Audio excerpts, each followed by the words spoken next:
শোন, একটু আগে আমেরিকার প্রেসিডেন্ট ফোন দিছিল, কয় শিয়াল ভাই আসেন রাজনীতি শিখাইয়া যান।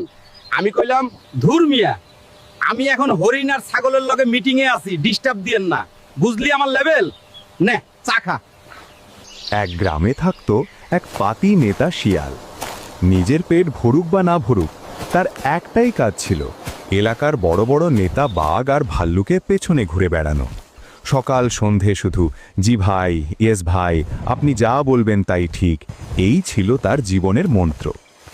গ্রামের মোড়ে দাঁড়িয়ে সে বড় বড় কথা বলতো, আরে বানর ভাই, বাঘ ভাই তো আমার একদম আপন লোক, আর ওই ভাল্লুক ভাই কালও আমার সাথে বসে চা খেলো, এলাকায় কোনো সমস্যা হলে শুধু আমার নাম বলিস, সব ক্লিয়ার।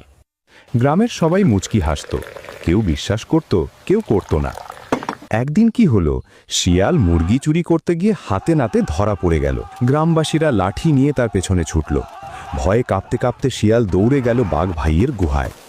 হাঁপাতে হাঁপাতে বলল, বাঘ ভাই বাঁচান, গ্রামবাসী আমাকে ধরতে পারলে আজ আমার দফা রফা করে ফেলবে।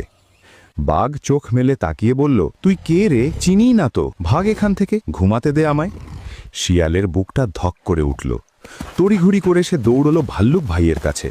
সব আশা নিয়ে বলল, ভাল্লুক ভাই একটু সাহায্য করেন। ভাল্লুক বিরক্ত মুখে বলল, আরে ভাই আমি এখন খুব বিজি, পরে আসিস। কেউ এগিয়ে এলো না, কেউ শিয়ালকে আশ্রয় দিল না। অবশেষে ভয় আর লজ্জা নিয়ে শিয়াল জঙ্গলের গভীরে একা একটা গুহায় গিয়ে লুকালো।